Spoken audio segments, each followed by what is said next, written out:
नमस्कार सभी को। आज आप लोगों को जो है ना एक जो है क्लास 9 का बहुत ही इम्पोर्टेंट थ्योरम है, वो आपका सर्कल से रिलेटेड है। और ये थ्योरम जो है आपका क्लास 10th में भी बहुत ज़्यादा इम्पोर्टेंट है। ठीक है, क्लास 10th में इसका यूजेस है। ठीक है, तो इस थ्योरम का स्टेटमेंट हम जो है बोर्ड पर लिखे हैं और इस थ्योरम को जो है अच्छे से कर लीजिएगा, ये बहुत ज़्यादा इम्पोर्टेंट थ्योरम है। इसका स्टेटमेंट क्या कहता है कि the angle subtended bye an arc at the centre, the angle subtended by an arc at the center is double the angle subtended by it at the remaining part of circle। हाँ, इसका statement ये बताता है कि अगर circle के किसी मतलब आर्क से सेंटर पर जो एंगल बनता है, वो एंगल सेंटर पर का जो एंगल होता है वो क्या होता है, सर्कल के उसी आर्क से रिमेनिंग पार्ट पर कहीं भी अगर सर्कल पर अगर एंगल बनाया जाए तो उस एंगल का डबल होता है। कौन सा एंगल ना, सेंटर पर जो एंगल बनता है वो एंगल हमेशा क्या होता है, डबल होता है। ठीक है, आइए इसको समझते हैं अच्छा से। देखिए यहाँ पर क्या है कि एक सर्कल बनाया है और ये क्या है कि O be the centre of circle. O क्या है, सर्कल का सेंटर है। ठीक है, अब देखिए यहाँ पर क्या है कि एक आर्क लेंगे और वो आर्क सेंटर पर कौन सा एंगल बनाएगा ये देखते हैं। ठीक है, लेट कर लेते हैं कि यहाँ पर एक आर्क ले लिए और ये आर्क क्या होगा ना, ए और बी जो है। ठीक है, ए बी क्या है कि A B B N arc. ठीक, और ये क्या करता है, विच सबटेंड एंगल, कौन सा एंगल हो जाएगा, ये सेंटर पर कौन सा एंगल बनाएगा, ये सेंटर पर एंगल बनाएगा angle AOB. Which subtends angle AOB at the centre, centre पर एओबी एंगल बनाएगा। ठीक है, और यही आर्क जो है ये ए बी आर्क क्या है ना, ये सर्कल के रिमेनिंग पार्ट पर मतलब सेंटर को छोड़ करके सर्कल के रिमेनिंग पार्ट पर जो एंगल बनाएगा वो एंगल हम सपोज करते हैं कि यहाँ पर इस तरह से फिगर को ड्रॉ कर लेते हैं, ये एंगल बनाता है ए सी बी, अगर ए सी बी एंगल बनाता है। ठीक है, यही आर्क क्या करता है, सेंटर पर एंगल एओबी बनाता है और ये सर्कल के रिमेनिंग पार्ट पर कौन सा एंगल बनाता है, एंगल एसीबी बनाता है। स्टेटमेंट आपका ये कह रहा है कि सेंटर सर्कल के जो सेंटर पर ये एंगल है angle AOB, it is double the angle of ACB. ACB का क्या होगा ना, डबल होगा। ठीक है, सर्कल के रिमेनिंग पार्ट पर ये एंगल बना है, इसका हमेशा ये डबल होगा। दैट मींस ये अगर 30 होगा तो ये 60 होगा, ये 45 होगा तो ये 90 होगा और ये 90 होगा तो ये 180 डिग्री होगा। ठीक है, बात यही है। ठीक, हाँ, तो देखिए इसको आपको जो है प्रूव करना है। तो एट फर्स्ट क्या करना है, गिवन लिखना है। गिवन में क्या दिया हुआ है, देखिए गिवन में लिखिएगा कि O be the centre of circle. ठीक है, ओ क्या है ना, O be the centre of circle. हाँ, कॉमा आपका क्या है, A B B N arc, A B B N arc which subtends angle AOB at the center and angle ACB at the remaining part of circle and you have to prove क्या prove करना है, this angle AOB is equal to 2 into angle ACB। ठीक है, आपको ये prove करना है कि एंगल AOB जो है वो 2 इंटू एंगल ACB है। इसके लिए क्या करना है, कंस्ट्रक्शन करना है। कंस्ट्रक्शन क्या, कंस्ट्रक्शन करना पड़ेगा। देखिए एट फर्स्ट इसको जो है OC को ज्वाइन करेंगे और इस OC को क्या करेंगे, आगे बढ़ाएंगे कहां तक, सपोज करते हैं यहां पर एक पॉइंट लेते हैं P तक। ठीक है, कंस्ट्रक्शन में लिखिएगा join OC and it is produced to point P और इसको क्या किए, P तक बढ़ा दिए हैं। ठीक है, OC को ज्वाइन किए और इसको P तक बढ़ा दिए हैं। अब चलिए इसके बाद प्रूफ में क्या होगा। ठीक है, देखिए प्रूफ के लिए क्या करेंगे, एक ट्रायंगल यहां पर है ट्रायंगल AOC और दूसरा ट्रायंगल इधर है ट्रायंगल BOC। इस ट्रायंगल में आपको क्या करना है ना, आप देख सकते हैं यहां से अगर हम इस सिर्फ जो है AOC ट्रायंगल पर ध्यान देंगे तो ये क्या हो जाता है, एक्सटीरियर एंगल हो जाता है। ठीक है, एंगल AOP क्या हो जाएगा, एक्सटीरियर एंगल।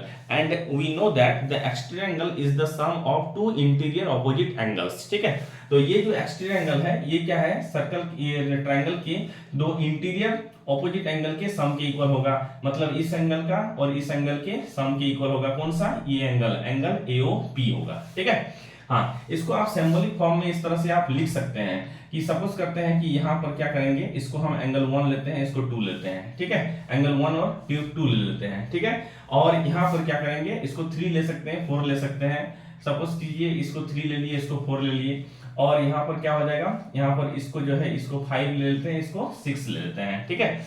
अब देखिए कौन से ट्रायंगल में, in triangle AOC, at first क्या करेंगे, इन ट्रायंगल एओसी। अब एओसी में देखिए ना, OA is equal to OC है, OA is equal to OC क्यों है ना, ये है आपका रेडियस, ठीक है, radius of same circle.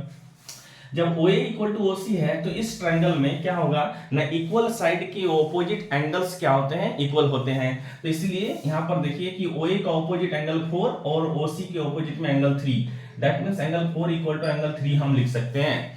Bracket में क्या लिखेंगे ना, angles opposite to equal sides, ठीक है, angles opposite to equal sides are always equal, ठीक है।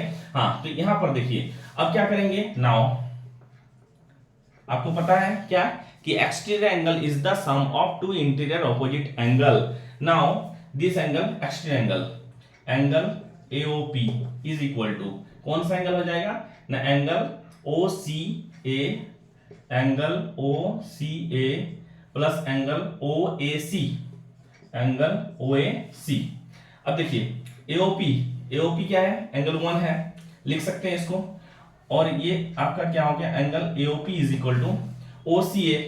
देखिए यहां पर OCA, हाँ OCA जो है ये कौन सा एंगल है ना, एंगल 4, और OAC कौन सा एंगल है ना, एंगल 3, एंगल 4 और एंगल 3, ठीक है।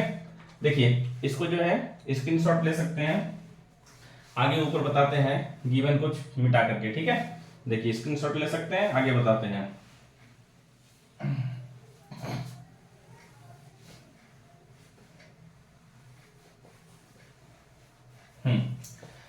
चलिए अब देखिए यहां पर क्या करना है,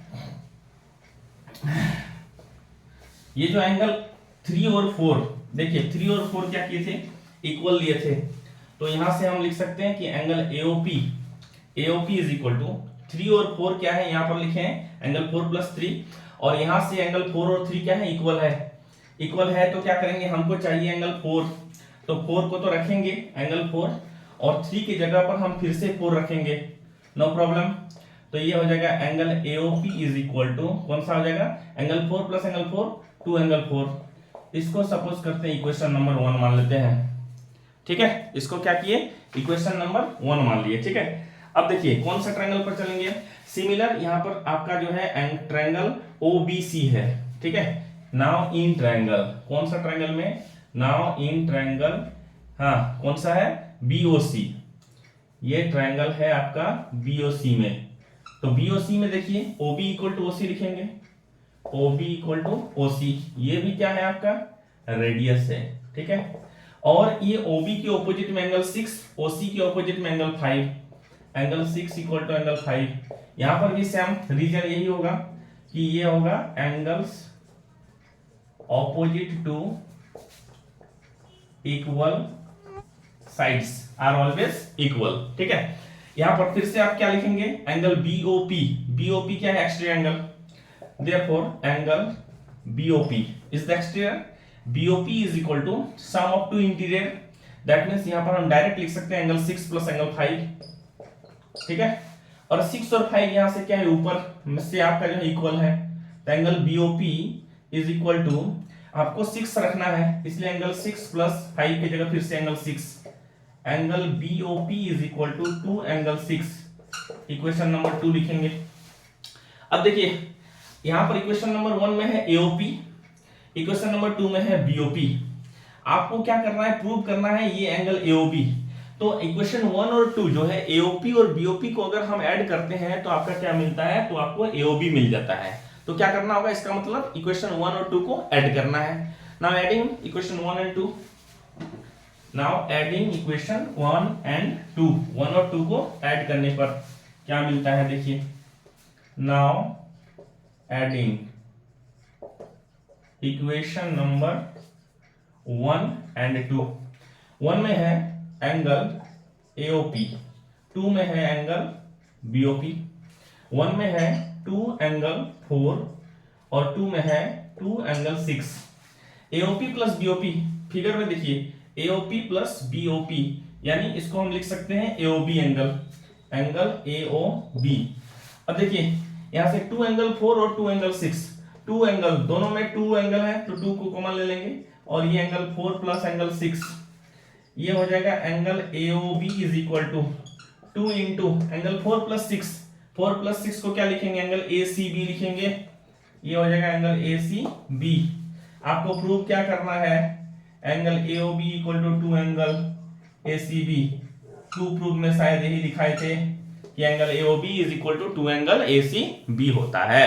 ठीक है, ये क्या है देखिए, यानी ये जो है इस आर्क के द्वारा सेंटर पर जो एंगल बना है angle AOB that is double of this angle of angle ACB। जो आपका जो है रिमेनिंग पार्ट पर जो एंगल बन रहा है एंगल ACB, इस एंगल का ये डबल है। यही आपको प्रूव करना था कि एंगल AOB जो हो रहा है वो 2 इंटू एंगल ACB हो रहा है। ठीक है, चलिए इसका स्क्रीनशॉट ले लीजिए आप लोग, जो है अच्छा से इसको जो ध्यान से देख लीजिए। ठीक है, कहीं पर भी प्रॉब्लम रहे तो कमेंट कर सकते हैं। आई थिंक ऐसा कुछ प्रॉब्लम होना नहीं चाहिए। ठीक है, हाँ चलिए मिलते हैं तब तक नेक्स्ट वीडियो में, तब तक के लिए जो है धन्यवाद।